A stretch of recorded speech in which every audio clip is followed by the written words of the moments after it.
Love this podcast? Support it and sponsor today. Simply head to ozcastnetwork.com for details.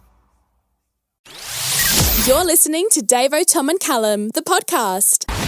We love the Fresh Fam getting involved on the text line and, telling stories, calling up. And one that knocked our socks off the other week was a bloke calling up to tell us about a worker at his work, like a young lad that came in. And pretty much he was on the forklift and he's moving a bunch of pallets. I think it was like alcohol stock or something like that. And pretty much knocked it all over. It all crashed. Lost about 60 grand worth of product just from this one forklift accident. And it was his first day on the job. First day on the job for this young guy. And then we asked him, how long did he last? He left on the spot pretty much. He quit within, I'd say, 5 minutes of the incident. I believe it was kind of roll off the forklift and say, hey, guys, I think my time's up. Went to take a smoko, never came back. Yeah. That's mere hours into a new job. That is insane, isn't it? Extended lunch break. That's why we want to get around the phone line right now. 1300 7373774. How quickly did you quit? Well, there's that famous story about Mal Meninga. Yep. He basically wanted to go into politics. And so while he was announcing his, entering into his political career, he decided he didn't want to do it. He lasted 28 seconds. I was just a person out there making sure that I was... I'm bugging it. I'm sorry. So Marilyn Meninga is leaving the studio and he says that he can't do it. I love the little chuckle in between. It's a chuckle of angst and just, oh God, what am I doing here? This isn't for me. This isn't the career I want. I mean, hey, he's the Australian coach of Australian rugby now, so he's doing all right. But we want to know, how quickly did you quit, Adelaide? We just heard a story as well from somebody here that their dad had a receptionist, went for lunch and just never came back. Too high stress levels. I guess when you're sitting down having a focaccia on your lunch break, that's the ultimate contemplation time to really reflect and say, hey, sitting I really alone. Don't want to do this job. I don't think I want to go back there. I'm just going to hit it. I reckon the shortest amount of time I've lasted at a job was when I was like 15 and I got a job at a supermarket in the city, and I lasted about 3 weeks. Yeah, wow. Not for you? Not this. You didn't want to stack shelves, babe? Nah. Nah, fair enough. Hey, we're going to go to Manapara West. We got Jess on the line. Jess, good morning. How quickly did you quit? I actually quit before I even got the job. Wasn't for you. What was the job? So I went for a job at a cafe in the city for the role of head chef. Yeah. And the owner was like, I think he was a little bit dodgy because he had already gotten me in for 2 trial shifts, which were unpaid. Oh, and right. then after the second one, he sat me down and he was like, so I think you might be a good fit, but if you were to come in for 1 more trial shift, I'd probably give you the job. And I was like, nah. And I ain't doing 3 unpaid trial shifts with some lousy job. And how long were you made to work on the trial shifts? Was it only a couple hours or was it a full day? No way. It was like 6 a.m. till like 2 p.m. Nah, that's forget not about it. That's not it. Wonder how many trial shifts he was going for. Is he trying to get a week's work of, a week's worth? 5-finger discount, hey. Good on you, Jess. Thanks for getting involved. No worries. Hey, we're going to go to Sarah in Adelaide. Sarah, good morning. How quickly did you quit? Straight away. What was the job? No mucking about. Oh, it was meant to be a joking interview, and I actually got the job, and I was shocked. I didn't plan to get the job at all because I was studying at the time, and I was just going in for a practice run. Can you tell us what was the type of job it was? So a job that required a degree, but I hadn't even done my degree, and they wanted me to work. And I just said, look, I'm actually studying the degree, and I can't take it on. And so, we really want you. I said, no, I quit. I can't do it. You literally quit before you started. Yeah. Like, obviously, I don't know why they wanted me, but it was I was shocked that I actually got it. I should have got it. Like, the prodigal child. But it's not as bad as my friend, though. My friend quit because he put his cement truck under the petrol station and got it stuck on the first day of his job. So that was... Good on you, Sarah. Thanks for getting involved. Hey, Adam in Craigmore, wrap it up. How quickly did you quit?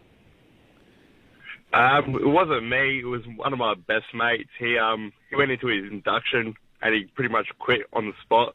And then, later that day he went to another job. And, he quit by smoke on that one too.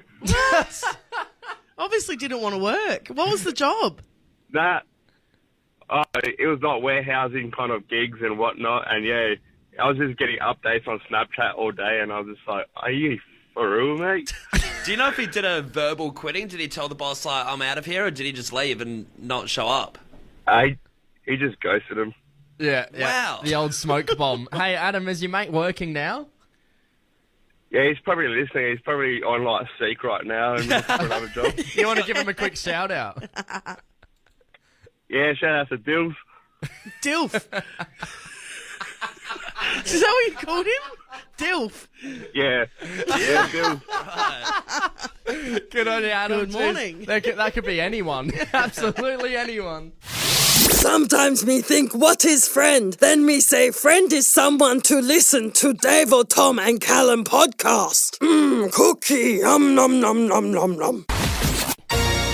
It's time to face your fears. 12 irrational phobias, but only one can be the scariest.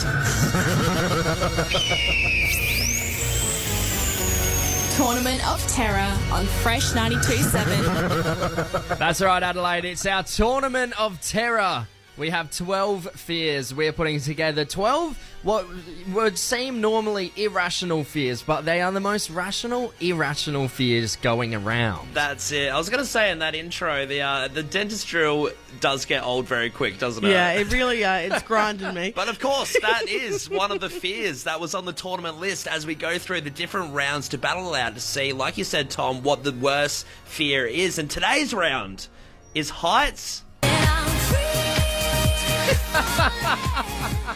I wasn't sure what else to get for it. Versus flying in a plane. Once again, I did my best. See who has an irrational fear of Lenny Kravitz. And I feel like that was probably a first for Fresh, getting Lenny Kravitz on air. No, Lenny, no! So yes, it is between flying or heights. What do you find scary? It's not too late to get involved in the conversation. 0428 927 927. And don't forget to head to our Instagram at Fresh927. That's where you can vote on the official poll and see each day where the progress is on this Tournament of Terror, and see eventually by next Friday we will have Adelaide's biggest fear. That's it. But of course, in the meantime, we do want to have some representatives from the Fresh fan to sort of aid everyone's opinion, to spark that sort of conversation about what is scarier between the two, heights or flying. And we got some text in here, so I'm going to read this one out. It says, heights for sure. Salisbury Heights, Modbury Heights, all scary areas. Good gear. Yeah, all righto. Hey, we're gonna go to Party Marty here in Adelaide. Party Marty, thanks for calling, mate. As always, Tournament of Terror. What do you find scarier, the flights or the flying or the heights? Heights. Heights, yeah, heights. Same. Yeah, what is it about the heights though? I don't know. It's probably the thought of just falling and not controlling yourself. Yeah, have you been up? Do you do any reno jobs? Have you been up on the roof, or where's the highest you've been? Oh, I don't mind going on the roof of the house, single story. My missus bought some of these tree climbs in the parklands in the city. Oh, the tree climb. Yeah, the tree climb. Yeah, I thought I was going to have a heart attack. Really? Bit nerve-wracking, even with the harness and stuff. Yeah, and it was the lowest one. You know what I mean? Just these like 8-year-old kids like running through it, and I was like white knuckle, shit scared. It's scary though. It's scary. Hey, Party Marty, have you always had a fear of heights, or is this just recently more developed?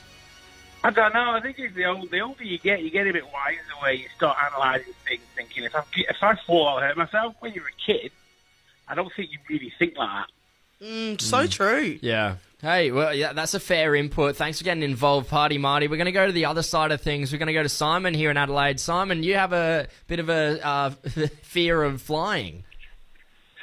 Yeah, I certainly do. When you try and think about things rationally, you think about flying and you put it down to try and make sense out of it. It doesn't make any sense at all, flying. What, being up in the sky in that big metal tin? Yeah, that's right. You think about it. You're in a big cylinder in the sky. It has a couple of arms attached to it, and then there's engines done on that. And when you're doing that, you're also sitting in there with a heap of other strangers, sucking in recycled air, and you don't know what that's going to be consume of. And then you've also got you've got the emotional intelligence of the pilot. You don't know what's going on with their life and what they're up to, whether they're on a good day or a bad day.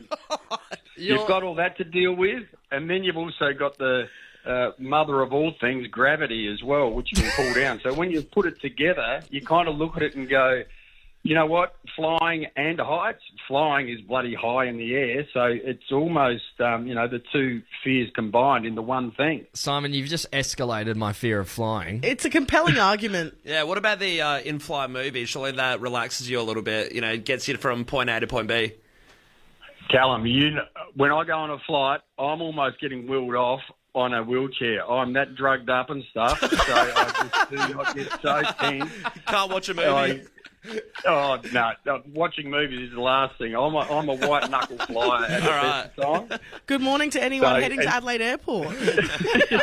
and then when you think about it, for those on the ground as well, these things can fall out of the sky. So even when they're flying over me, I sort of hold my breath and just think, oh my God, I hope it doesn't come and land on me as well. So you know what? It's either in the air or on the ground. I am scared of aeroplanes. I wonder who is actually going to the airport today listening to Fresh. I feel sorry for you. Good on you, Simon. Thanks for getting involved. Don't forget to head to our Instagram poll at Fresh927 where you can vote on our Tournament of Terror as to what you find scarier, heights or flying. I think Simon's made a pretty compelling case. Argument, right? You're listening to Davo, Tom and Callum, the podcast. One of those little joys in life that you get a chuckle out of is sometimes when someone gets your name just a little bit wrong. That's not my name. Like, for instance, when I was over in Paris, when I ordered a coffee, they couldn't get Lauren out correctly, so I ended up putting Michelle on there. I mean, it's a good opportunity to change your name, I guess. And, Yeah. if you want a little different identity for the day, it's a bit of fun. That is a common one though with accents that some accents can't pronounce certain syllables that well. Well, I got a Snapchat the other day from my friend Chelsea, and she's been going to a particular coffee shop every day before work for months, but they cannot get her name correct. And the way she spells it is normal, so Chelsa. Yeah. Chelsea.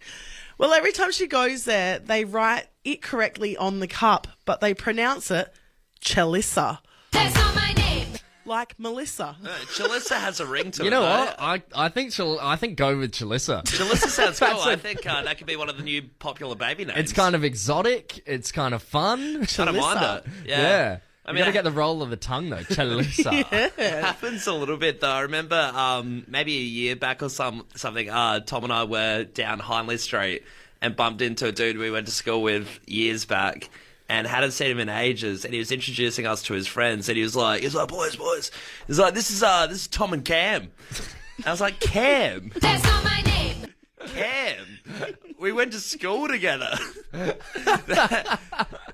that was one where I wasn't going to let it sit, though. I wasn't going to be like, yeah, I'll be Cam for the night. I was like, actually, it's Callum. And he's like, oh, sorry, man. I've had, the worst is when you're in a group situation, you introduce yourself to someone and they say your name wrong, but you feel too awkward to bring it up. There was one party where I said, hey, mate, I'm Tom. He's like, oh, Dom, nice to meet you. Dom. And I was too embarrassed to say, no, Tom. So I let him call me Dom for all night. I reckon that also had to do with the rings on your finger as well, like a real Dom vibe, you know? Dominatrix. It was a black leather onesie I was wearing. I shouldn't have brought the whip out, I knew it. That is a classic one, though. I guess, it is funny when someone runs with the name as well for the whole night. Yeah. You just, because you feel embarrassed to, tell them differently. Yeah, there was also another time where I saw someone walking just out, near work here, and their name is Kieran, and I yelled out, oh, Christian, how are you, mate? That was not good. That was embarrassing, yeah. The minute I said it, I couldn't think what the actual name was, but I knew that it wasn't Christian. Sometimes you just got to commit, don't you? And just go with it.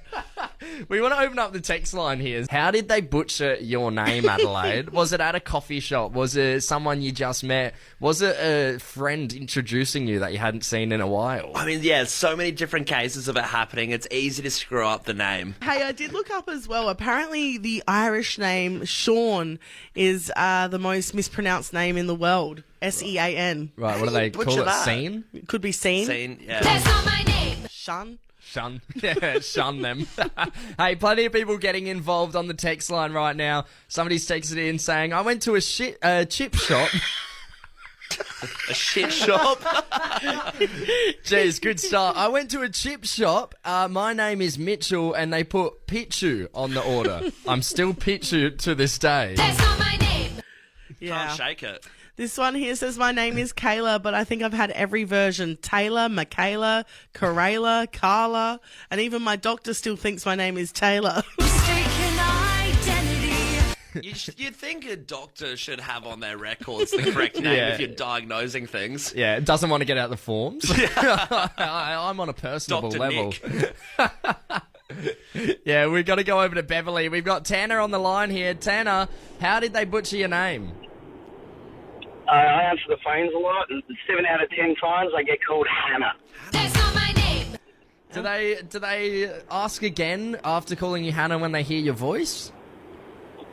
Sometimes they'll say my name 10 times in a phone call, and then I just spell my name to them. Do you ever just give up and you're like, yeah, I'll just roll with I'll Hannah? just be Hannah. Oh, yeah, plenty of times. Is it only ever over the phones, or is it like in coffee shops or anywhere else as well? Nah, just on the phone. No, Tanner, I'm so sorry. Well, Tanner, No. we know your name is Tanner, not Hannah.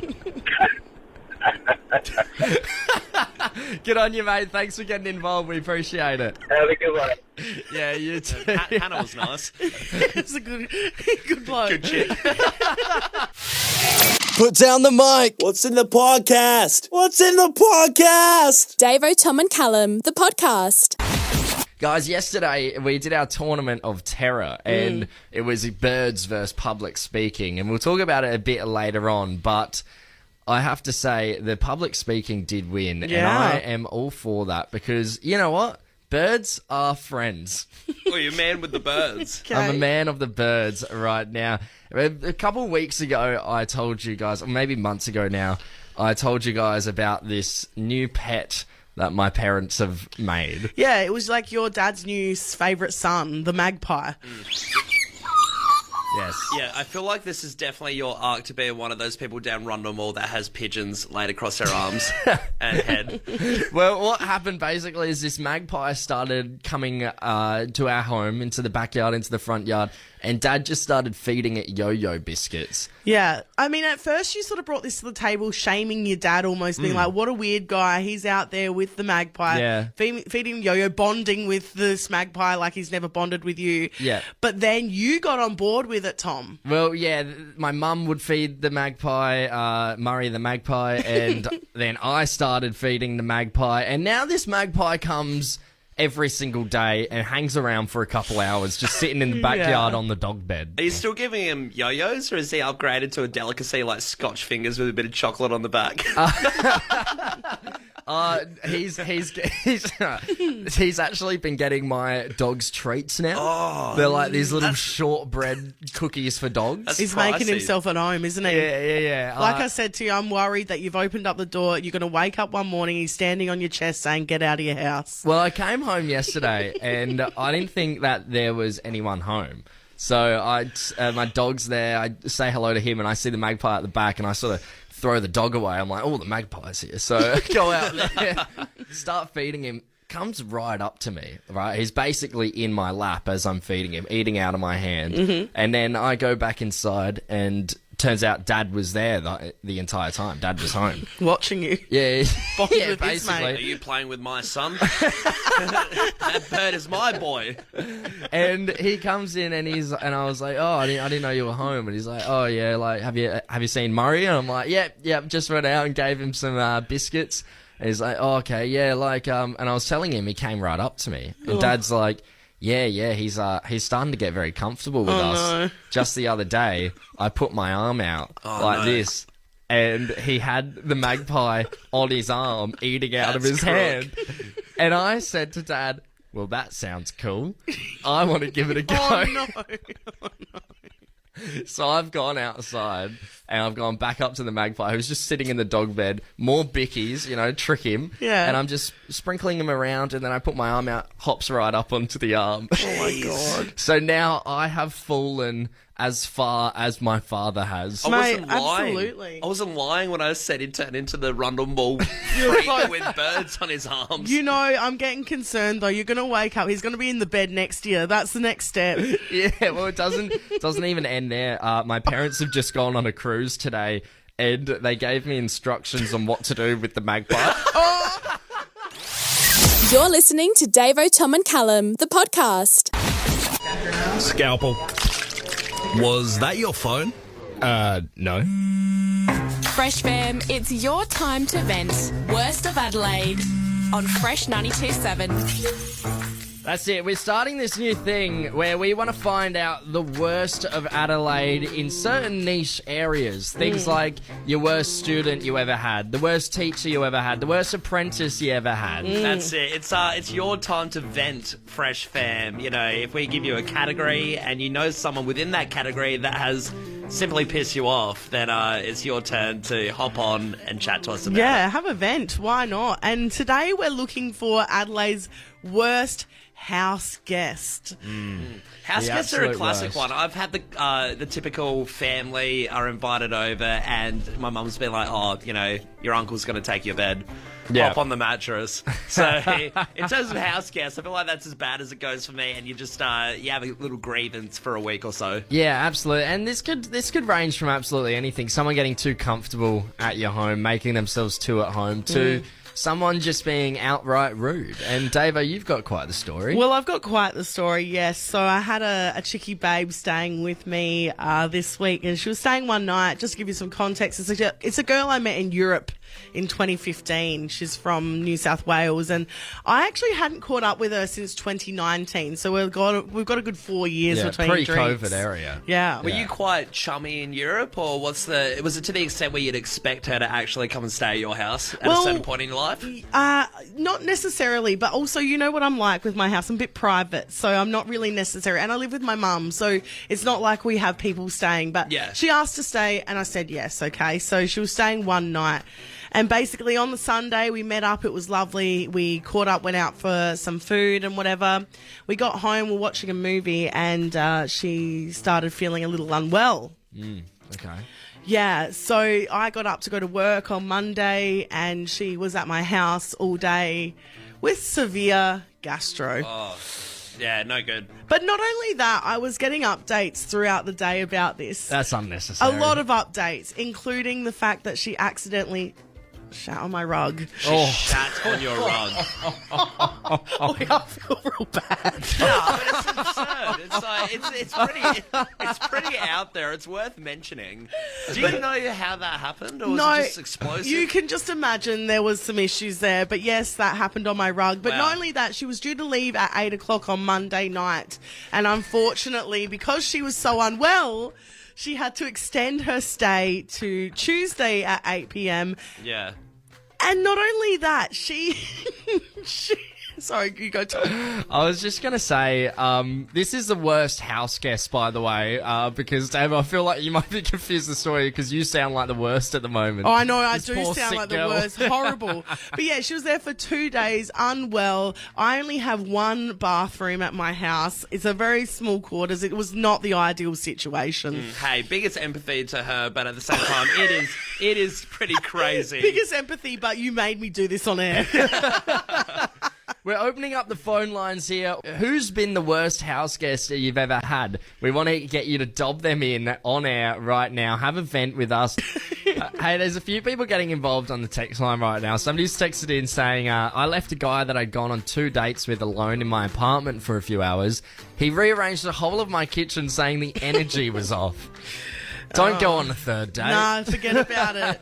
What about this one here? It says, my grandma's a pretty bad house guest. How bad could Grandma be, surely? Surely she's not, doing the same stuff on the rug as your You know, house not- guest, Well, right? I mean, I don't know. Hey. She stays in the living room where the game consoles are and doesn't let anyone go in there because it's her room. She's just hogging the Xbox.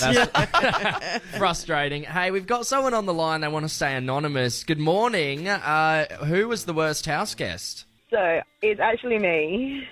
Oh, you're the Okay. bad house guest. Yeah. I was meant to be just visiting, but I ended up staying and I ended up eating their food. They said specifically, can you not eat this, but you can eat this? And I looked at the food and I thought, no, I actually like that I'm not supposed to eat. So I sneaked in and grabbed a handful when they didn't know. And it was like, oh, it was bad. But then when I went to the toilet, one of them put raw eggs under her pillow. And then we copied and we put more eggs under her sheet. So when she came back to bed in the middle of the night, she yelled and screamed because raw eggs were trapped everywhere on the sheet, and just told the family to basically vote us to get out because we weren't invited to stay, let alone call them out. So you got kicked out. Yeah. Can I ask, it was a family member. that That's food, why I want to stay anonymous. the food that you ate that was really tempting that you shouldn't have eaten, what was it? What was so good that you had to risk it? Beautiful sliced mango. The Mango? juiciest mango. Oh, Gorgeous. that's a rough one to get so upset about. Just head down to Coles. But how's the balls on this chick? She's rocked up to the house. She's eaten the food they specifically told her not to, and then thought the hell with it. Let's put some eggs in her bed. You know what? Let's ruin this relationship. Love this podcast? Support it and sponsor today. Simply head to AuscastNetwork.com for details.